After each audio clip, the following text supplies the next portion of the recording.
अगर ना चाहते हुए भी मन में अश्लील विचार आते हैं तो भगवान बुद्ध की यह कहानी आपके विचारों को भी बदल सकती है।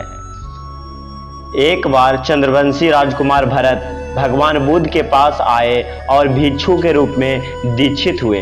भगवान बुद्ध अपने भिक्षुओं को उपदेश देने के साथ साथ उनको भिक्षा मांगने के लिए भेजते थे, जहाँ से उनको भिक्षा मिलती थी। भरत को महात्मा बुद्ध ने भिक्षा लेने के लिए एक श्रविका के घर पर भेजा। भरत रास्ते में चलते हुए सोच रहे थे कि न जाने आज खाने में उनको क्या मिलेगा। हमेशा महल में खाने के लिए अनगिनत स्वादिष्ट भोजन मिलते थे, लेकिन आज जो भी मिलेगा उसी से काम चलाना पड़ेगा। भरत ने श्रविका के घर पर जाकर भिक्षा के लिए याचना की। श्रविका ने भरत को बैठने के लिए कहा। श्रविका जब अंदर गई तो भरत पुनः अपने प्रिय भोजन के बारे में सोच रहे थे। श्रविका भोजन लेकर आई तो भरत अचंभित रह गए।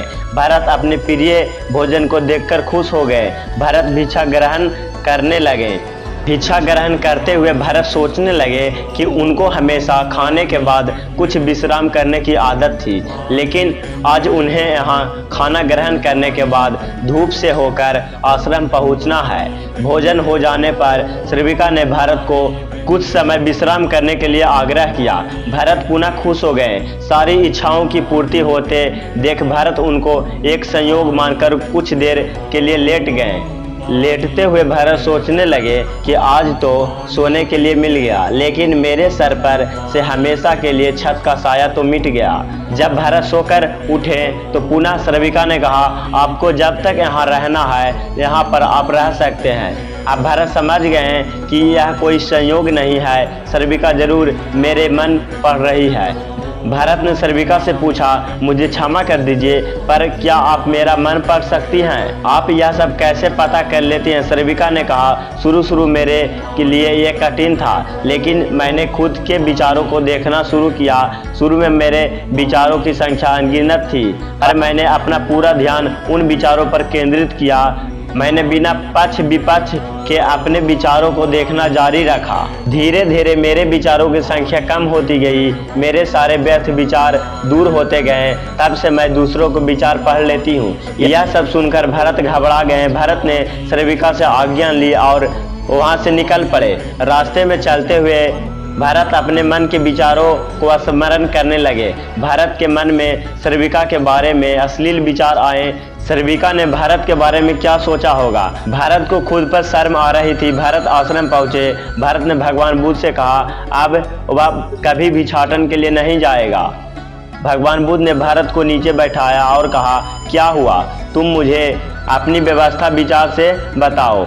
भरत ने विस्तार से सारी बात बताई। भरत की बातों सुनकर भगवान बुद्ध ने कहा, आज से 7 दिनों तक श्रविका के घर भिक्षा के लिए तुम ही जाओगे, लेकिन तुमको कुछ बातों का ध्यान रखना पड़ेगा। कल तुम जाते हुए अपने चित्त को पूरे होश में रखना। तुम्हारे अंदर कौन सी विचार उठ रहे हैं उन पर ध्यान केंद्रित करना।